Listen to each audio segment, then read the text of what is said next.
En lui était la vie. Et cette vie-là, c'était la lumière des hommes. Jean 1, verset 4. En lui était la vie.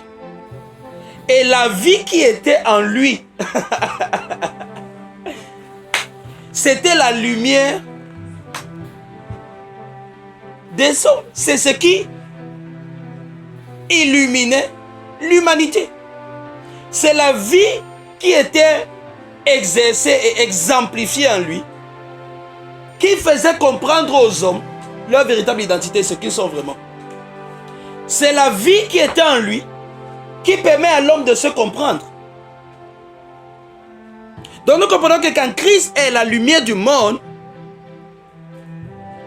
il n'est pas en train de vouloir nous donner à chacun personnellement sa propre perception de lui. Pas comme s'il était une torche que chacun va prendre. Si je suis en train de partir comme ça, je pars avec mon Jésus de ce côté. Si l'autre est en train de partir sa route comme ça, lui, il se rassure seulement qu'il est avec son Jésus. La foi, c'est dans le cœur.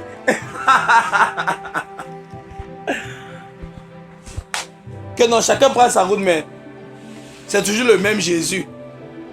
Nous avons dit que non, tout le monde a la foi. La foi, c'est dans le cœur. Nous tous, c'est le même Dieu qu'on prie, non? Vous voulez alors montrer que quoi? Ce n'est pas la torche que chacun va prendre pour commencer à torcher sa route. C'est pas ce qui veut dire que Jésus-Christ est la lumière du monde. Lui, la lumière, lui, en qui était la vie, qui illumine les hommes, il ne les illumine pas en leur disant ce qu'ils doivent faire. Il les illumine en exemplifiant leur vie. De sorte que quand on voit Jésus-Christ, on voit le vrai modèle, le véritable échantillon, ou comme le grec le place, le prototype, la maquette à la partie de laquelle nous sommes sortis, nous sommes formés. Le prototype de notre vie. Donc il n'est pas la lumière en nous torchant la route, mais il est la lumière en vivant notre vie. Thank you Lord Jesus. Il a vécu cette vie dans notre chair, dans notre aliénation, dans notre rébellion, et il nous a réconciliés et a accompli la réconciliation à notre place.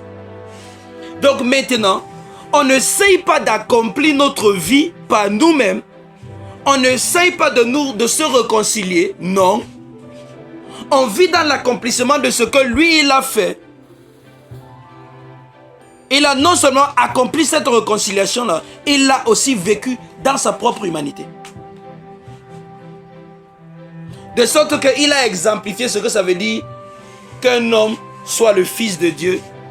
Il nous montre donc ce que ça veut dire être fils de Dieu. Parce que c'est ce qu'il est. Donc maintenant, nous n'essayons pas de devenir les fils de Dieu. C'est ce qu'il a fait de nous. Et non seulement il a fait de nous, mais il nous montre ce qu'il a fait de nous. Et il vit ce que lui-même il a accompli. C'est pour ça que lui-même il est le premier-né de la nouvelle création. C'est lui qui ressuscite, ou c'est lui qui crée, ou qui recrée la création, ou c'est lui qui refait la nouvelle création. Mais lui-même il est le premier-né de cette nouvelle création. De sorte que il exemplifie lui-même la vie de la nouvelle création et nous explique ce que ça veut dire être une nouvelle création. Il ne nous explique pas seulement en parole, il nous explique en vivant la chose. Donc quand on regarde Jésus-Christ, on a l'exemple de nous. We are not trying to be like Jesus. We are like Jesus. Et la lumière qui nous illumine, la lumière qu'il est en nous, c'est pas une information que nous recevons comme toutes les autres informations qu'on a l'habitude de recevoir. C'est pas une chose que nous sommes en train d'essayer de vous apprendre, que vous ajoutez à tout ce que vous avez déjà appris avant. C'est pas une autre information pour ajouter à ce que vous avez appris à l'école. C'est comme je disais la semaine dernière, en l'absence de la lumière, même dans les ténèbres, les hommes doivent vivre. Et comme il n'y a pas la lumière qui sont dans les ténèbres, et puisqu'il faut qu'ils vivent, il faut qu'ils se forgent une perception de la vie, même si elle est erronée, parce qu'il faut continuer à vivre, et personne ne vit sans perception. Donc aussi longtemps qu'on a vécu sans la lumière qui est Christ, on a appris à vivre notre vie dans un certain paradigme qui a toujours été erroné tant que Christ n'était pas. Mais maintenant que nous parvenons à la lumière, c'est le moment pour nous d'être humbles, de réapprendre, de désapprendre ce qu'on a appris avant et de commencer à apprendre les choses désormais à la lumière de qui Christ est, de qui nous sommes en lui. Et c'est ça maintenant qui est la repentance. C'est de changer ta mentalité vis-à-vis de qui Dieu est et vis-à-vis de qui tu es. Et c'est l'autre là que beaucoup de personnes ne veulent pas faire. Parce que la repentance que je finis d'enseigner, je dis qu'il veut se repentir, vous venez vous mettre devant, vraiment Seigneur, tes enfants se repentent, reçois. L'autre là c'est trop facile. Mais reconsidérer ton identité telle que Christ dit qui tu es, c'est croire l'autre là que beaucoup de personnes ne vont pas accepter croire. Crois ce que Jésus-Christ a fait de toi, c'est l'autre là que tu vas refuser. Mais si c'est venu se repentir genre, pour entrer encore, l'autre là qui est facile. Donc malgré le fait que nous avons vécu dans les ténèbres, il est temps pour nous de reconsidérer ce qu'on a appris et de recevoir la véritable connaissance de qui Dieu est et de qui nous sommes à cause de qui il est. Donc c'est pour ça que je dis, ce n'est pas la lumière que Christ est pour nous ou la lumière que Christ est de nous, ce n'est pas comme une information que nous devons recevoir dans notre tête pour ajouter à tout ce qu'on a appris avant. En passant, rappelons-nous que nous parlons de l'infini et de l'incréé, qui est rentré dans notre monde avec sa propre logique, lui-même étant la logique de Dieu, qui transcende notre monde. Lorsqu'il nous apporte sa logique, on comprend très bien que ceci n'est pas une information comme les autres. Ce n'est pas une nouvelle comme les autres qu'on va prendre rangée dans notre mémoire pour dire qu'on a aussi appris ça aujourd'hui. On a aussi appris ça aujourd'hui. Non. Ce n'est pas juste une pensée que nous devons adopter. Comme certaines personnes pensent que l'évangile maintenant là c'est le coaching, motivation quoi. Motivational speaker. Que apprends à penser positif. Aujourd'hui, on vient te donner une pensée positive. Tu commences à ajouter ça à ce que tu connais déjà. Tu commences à penser positif. Tu parles positif. Tu confesses positif. Ce n'est pas ça. Ce n'est pas une autre pensée que tu ajoutes à ce que tu connais déjà. Non, plutôt, l'information, la connaissance que Christ t'apporte désormais devient le système par lequel tu examines tout ce que tu es censé penser. Devient la lumière à partir de laquelle tu considères toute autre chose. Ça ne s'ajoute pas aux informations que tu as déjà. Plutôt, ça devient un peu comme ton microprocesseur. Ça devient le système par lequel tu examines tout. Dans cette connaissance, nous ne la recevons pas et nous ne la jugeons pas comme on juge toutes les autres choses, mais plutôt, on juge toutes les autres choses à partir de cette compréhension et à partir de cette connaissance et désormais. C'est pour ça que l'apôtre Paul dit que avant nous connaissons les hommes dans la chair, mais maintenant c'est fini. Désormais on les voit à la lumière de Christ. Ce n'était pas un ordre ajouté aux autres, non. C'est tout le système qui est reformé. Ce qui veut dire, comme j'ai dit la dernière fois, ce que Christ, ce n'est pas juste une pensée qu'on est maintenant en train d'accepter, non. Christ devient notre mode de pensée. Où on commence à voir toutes choses, le monde et nous-mêmes, à la lumière de Christ. C'est ce que nous comprenons. Donc on n'examine pas la connaissance de Christ en fonction de ce que nous connaissons déjà, sachant que nous avons toujours vécu dans les ténèbres. Mais plutôt, on examine maintenant ce qu'on connaît ou ce qu'on connaissait à la lumière de la connaissance révélée de Dieu dans la personne de Jésus-Christ, qui est la lumière de Dieu. Amen. Donc, Christ devient notre mode de pensée. Christ devient notre mentalité. Ça veut donc dire que notre pensée, c'est de chandelier pour le Seigneur. Et en tant que chandelier, Christ est dans la lumière qui illumine ou qui brille sur ce chandelier. Amen. Une fois illuminé sur ce chandelier, ça donne la lumière et ça éclaire toute personne et toute chose dans la maison, et toutes choses peuvent désormais être vues. En dehors de cette lumière, on ne peut voir que les ombres et juger le sang. Je crois qu'on a déjà parlé de ça ici. Donc, la pensée de l'homme n'a pas été créée par Dieu pour que l'homme pense comme l'homme.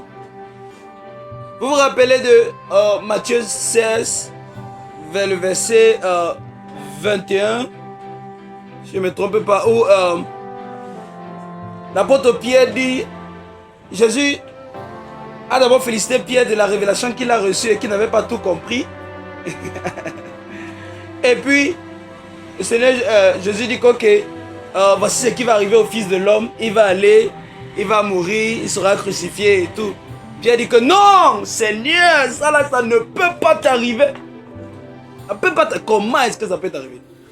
Jésus se tourne et dit que arrière de moi, arrière de moi, Satan. Arrière de moi, Satan, pourquoi? Satan là était où? Comme les gens aiment chercher Satan là, il va vous montrer là où il est maintenant. Il était où? Arrière de moi, Satan. Satan là était où? Arrière de moi, Satan. Car tes pensées ne sont pas les pensées de, mais les pensées de Jésus-Christ par là à qui? À Pierre. Satan veut dire quoi?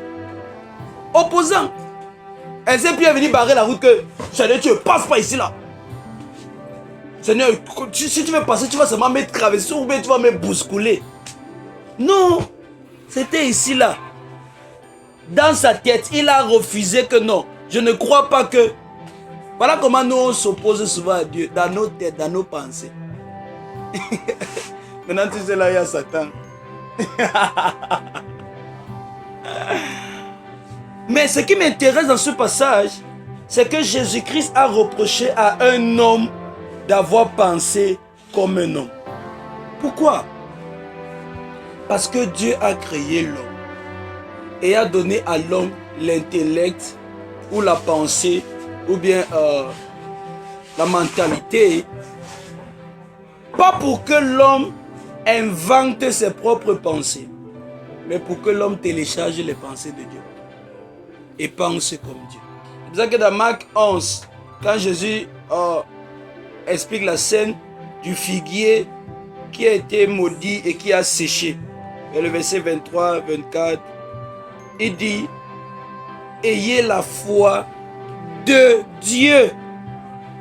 D'autres versions ont mal traduit, elles ont dit, ayez la foi en Dieu. En fait, Jésus-Christ avait dit, ayez la foi de Dieu. Notre pensée a été conçue par Dieu pour servir de chandelier à la parole, qui est encore la logique, qui est encore à somme totale de ce que Dieu connaît. Donc notre pensée a été créée par Dieu pour servir de chandelier à la parole. Ce qui veut dire que l'homme tel que Dieu l'a voulu, tel que Dieu l'a pensé, devait ne pas penser ce que lui il a envie d'inventer de lui-même, mais devait seulement recevoir la logique ou la pensée de Dieu et raisonner dans le raisonnement de Dieu. Raisonner dans la pensée de Dieu. Quand Adam a péché, il n'a pas cru que ce que Dieu a fait était vrai. Il n'a pas cru que ce que Dieu a fait était ce que Dieu a fait. Parce qu'en fait, Dieu l'avait créé à son image. Mais il ne pensait pas qu'il était à l'image de Dieu. Donc la pensée de l'homme a été créée par Dieu pour servir de chandelier à la parole. Et la parole, c'est Christ, qui est le logos, le mot duquel on a le mot logique. C'est pour ça que toute pensée humaine, je dis que toute pensée humaine, tout intellect humain, toute mentalité humaine, dépourvue de la lumière de Dieu, de l'opinion de Dieu, est privée de la gloire de Dieu et est dysfonctionnelle. Et le résultat d'une telle pensée, c'est une mauvaise vie. Maintenant, tous ceux qui ont péché et qui sont privés de la gloire de Dieu On peut traduire le verset là autrement. Car tous sont péchés parce qu'ils n'ont pas l'opinion de Dieu. Parce qu'ils n'ont pas la pensée de Dieu. Parce qu'ils ne croient pas que ce que Dieu... Ils ne croient pas ce que Dieu est. Et encore ce que Dieu a dit. Nous avons été créés par Dieu avec une pensée. Pas pour penser autrement que penser les pensées de Dieu. Pourquoi est-ce que l'apôtre Paul a dit nous avons la pensée de Christ. Je dis que imagine un peu que tu commences à réfléchir comme Dieu réfléchit. Tu vois, tout le monde sourit déjà. Tu n'as pas idée de la merveille que ta vie devient. Juste à penser, juste te dire, juste penser à ce que ça pourrait accomplir. Nous avons été créés par Dieu pour penser ses pensées. C'est pour ça que ceux qui accomplissent de grandes choses téléchargent les pensées de Dieu et les mettent en action. La vie devient simple. Seulement en te rendant compte que on n'a pas besoin de vivre dans le noir. On n'a pas besoin de vivre dans les ténèbres. On peut connaître. Certaines personnes se disent que non, la volonté de Dieu est un mystère. Et que non, personne ne connaît vraiment ce que Dieu veut. Que quand tu pries, il faut dire Seigneur, si c'est ta volonté. La volonté de Dieu a été révélée en Jésus-Christ. Et nous connaissons ce que Dieu veut. Donc on peut marcher avec la pensée de Dieu. On peut évoluer avec la pensée de Dieu. Et la pensée de Dieu nous a déjà été révélée, nous a déjà été expliquée. Quand Jean appelle Christ, Jésus, le Logos, le mot Logos qui veut dire logique, nous dit aussi que Jésus-Christ, c'est la logique de Dieu. Si je veux connaître ce que Dieu pense, c'est Christ. Si je veux connaître ce que Dieu dit, c'est encore Christ. Donc l'opinion de Dieu nous concernant n'est plus cachée. Dieu n'a pas caché ce qu'il pense de nous. Il l'a déclaré ouvertement. C'est pour ça que Jésus-Christ, c'est aussi la déclaration de foi de ce que Dieu pense et Dieu croit de nous. Tu veux savoir ce que Dieu pense de toi? C'est Christ. Il est l'opinion éternelle de Dieu pour nous concernant. Nous avons la pensée de Christ comme l'apôtre Paul a dit. Nous sommes appelés à penser n'importe comment. Non, non. Nous ne sommes pas appelés à penser selon nos sentiments de façon empirique. Nos sentiments ne déterminent pas nos pensées. Mais nos pensées déterminent nos sentiments. Regarde, chaque fois que tu te sens mal, ce n'est pas le sentiment là qui génère tes pensées. C'est une pensée qui génère ces mauvais sentiments. Chaque fois que tu te sens mal, chaque fois que tu te sens condamné, ce n'est pas l'origine, ce n'est pas ce sentiment-là. Tu peux te sentir mal, mais c'est faux. Vous savez ça? On en a parlé la semaine dernière. C'est pour ça que l'apôtre Jean nous dit, même quand notre cœur nous condamne, Dieu est encore plus grand que notre cœur. Parce qu'en fonction de la connaissance qu'il y a dans ton cœur, tu peux te condamner. Tu peux même te condamner là où Dieu ne te condamne pas. En fait, Dieu ne te condamne pas. Donc chaque fois que tu te sens condamné dans ton cœur, ça ne vient pas de Dieu. Même maintenant, est-ce que ça veut dire qu'on est appelé à faire n'importe quoi? On ne va pas marcher dans la condamnation. Regarde, n'importe quoi là, tu auras les conséquences de ça. Mais devine quoi? Jusque là, Dieu ne te condamne pas. Oui, Dieu ne te condamne pas. Puisqu'il a dit, c'est sa parole. Thank you, Lord Jesus. Nous avons la pensée de Christ. Et Christ est la lumière du monde. Amen. Je veux que nous lisons un texte et on va conclure là-dessus. Matthieu chapitre 11. Luc chapitre 11, excusez-moi. Luc chapitre 11, verset 33. Est-ce qu'on peut lire? Ok, tout le monde n'est pas Android. Personne n'allume une lampe pour la mettre dans un lieu caché ou sous le boisseau, mais on la met sur le chandelier afin que ceux qui entrent voient la lumière. On la met sur le chandelier afin que quiconque entre voit la lumière. Ton œil est la lampe de ton corps. Lorsque ton œil est en bon état, tout ton corps est éclairé. Mais lorsque ton œil est en mauvais état, ton corps est dans les ténèbres. 35. Prends donc garde que la lumière qui est en toi ne soit ténèbres. Verset 36. Si donc tout ton corps est éclairé, il n'y a aucune partie dans les ténèbres, il sera entièrement éclairé. Comme lorsque la lampe t'éclaire à sa lumière. Vraiment, j'ai les difficultés avec le français. On va revenir au verset 34. Ok? La lumière du corps, ou bien la lampe du corps, c'est... La lampe du corps, c'est les yeux. Ok. Alors, si ton œil est... Qu'est-ce qu'il a dit? En bon état.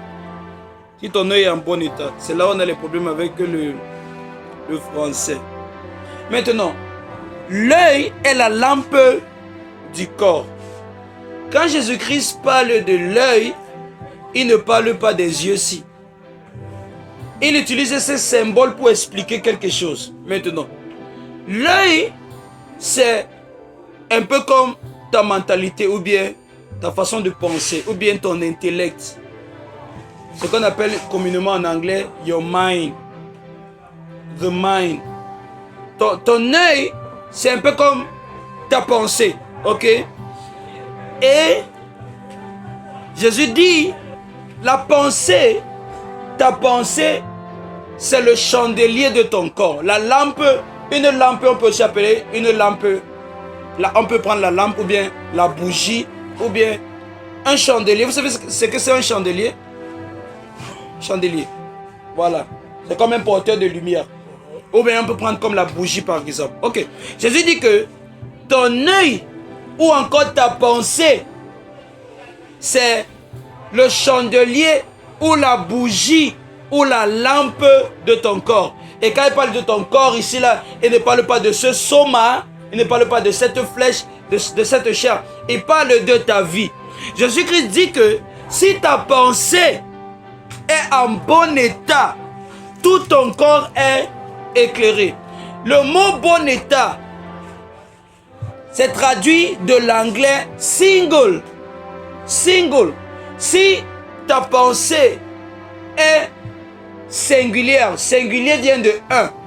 Singulier vient de 1 pour dire que si ta pensée est focalisée sur une chose, si ta pensée, la version Kenneth Wyss dit, when your eye is in single focus, sound and fulfilling its function, c'est-à-dire quand ton œil ou quand ta pensée a un seul focus, lorsqu'il est en bon état, lorsqu'il accomplit sa fonction, alors tout ton corps est bien illuminé. Ok? Lorsque notre pensée accomplit le but pour lequel Dieu l'a créé, lorsque dans notre pensée, nous fonctionnons tel que Dieu a créé notre pensée. Tout récemment, nous avons dit quoi? Que la pensée de l'homme a été créée par Dieu pour servir de chandelier à la parole, à la logique, à Christ. Et Christ est la logique, Christ est la parole, Christ est la pensée de Dieu qui nous est révélée. Ça veut dire que lorsque notre pensée épouse la pensée de Dieu, lorsque notre pensée reçoit la lumière qui est Christ, lorsque notre pensée qui est notre lampe ou notre bougie reçoit la lumière, il y a une seule lumière, c'est Jésus-Christ. Lorsque cette pensée reçoit la lumière qui est Christ, tout notre corps, à savoir notre vie est éclairée. Et le mot éclairé, ou bien le mot illuminé, vient d'un mot grec, photénos. Intéressamment, lorsque tu regardes la signification du mot photénos, photénos veut dire transparent. Et un corps qui est transparent laisse passer la lumière. Et un corps qui est transparent permet à ce que ce qui est dans ce corps puisse être vu. Donc lorsque Jésus-Christ dit que si ta pensée est single focus, a un seul focus, ou bien fonctionne telle qu'elle a été conçue pour ce seul et unique but de porter, de refléter, d'embrasser et d'épouser la pensée de Christ, ta vie sera transparente. Lorsque ta vie est transparente, elle laisse transparaître ce qui est à l'intérieur de ta vie. Et qu'est-ce qu'il y a à l'intérieur de ta vie? C'est Christ. Ce qui veut dire que lorsque ta pensée épouse la pensée de Dieu, reçoit la parole de Dieu et fonctionne dans cette logique, ta vie va refléter Dieu. Amen. Elle va refléter Dieu, elle va laisser Dieu être vu. Les hommes pourront te regarder parce que ta vie est transparente. ta vie, ton corps est transparent. On peut voir ce qu'il y a à l'intérieur de toi. Donc, il y a quoi à l'intérieur de toi? Il y a Christ, il y a Dieu en toi. Si ta pensée, si tu permets que ta pensée reçoive la parole de Dieu, si tu permets que ta pensée reçoive la logique de Dieu, si tu permets que Christ enseigne ta pensée et t'enseigne qui tu es, et t'enseigne qui Dieu est, que tu crois, c'est-à-dire que tu épouses la pensée de Dieu et que la pensée de Dieu épouse ta pensée, ta vie devient le reflet de Dieu. Amen. On voit Christ au travers de ta vie. Amen. La signification de photénos. C'est pour ça que tu ne peux pas vivre la vie de Dieu si tu ne reçois pas l'enseignement de la parole de Dieu. Tu as dit, si tu veux, tu jeûnes 100 jours. Reste chez toi, ferme ta porte. Ne viens pas New Creation Ministry. Tu auras chaud. Ne viens pas recevoir les enseignements. C'est cette pensée-ci qui permet à ta vie à refléter l'image de Christ. Et qu'est-ce qu'il a dit? Mais lorsque ton œil est en mauvais état, ça vient du grec skoitenos. Skoiteno veut dire opaque. Un corps opaque, c'est un corps qui ne laisse pas passer la lumière. Par exemple, ça c'est un corps opaque. Si je mets comme ça, la lumière ne passe pas. On ne la voit plus. Ça veut dire que lorsque ta pensée ne reçoit pas la parole de Christ, la parole de Dieu, la lumière, parce que ta pensée c'est le chandelier, la lumière, Jésus-Christ, la lumière du monde, c'est lui la lumière qui est placée sur ce chandelier, qui permet à ce que quand on entre dans la maison, on voit toutes choses. Lorsque tu n'as pas reçu la parole, l'évangile de Jésus-Christ, lorsque tu ne reçois pas ça dans ta pensée et que ça devient ton mode de pensée, pas que tu as seulement dit que le pasteur Donald a dit, toi-même tu as reçu cet enseignement, tu médites sur cet enseignement, quand tu rentres, tu lis tes notes, tu étudies, tu pries avec ça, de sorte que ça devient ta façon de vivre, ta façon de penser. De ce qui dit que si tu n'as pas reçu ça, ta vie sera opaque. Quand ta vie est opaque, ta vie ne laisse pas passer la lumière. Or, Christ est déjà en toi, mais ta façon de vivre ou ta façon de penser empêche que Christ soit vu. Ça fait que tu es fait à l'image de Dieu, mais quand on te regarde, on ne voit pas Dieu. Il y a Christ en toi, mais quand on te regarde, on ne le voit pas parce que ta pensée n'est pas focus sur lui, ta pensée n'est pas focalisée, n'a pas reçu la lumière qu'il est. Et donc ta vie n'est pas éclairée. Ta vie c'est le noir, on ne voit pas Christ. Quand on te regarde, on ne voit pas Dieu. On ne voit pas. Dans ce que tu fais, on ne voit pas Dieu.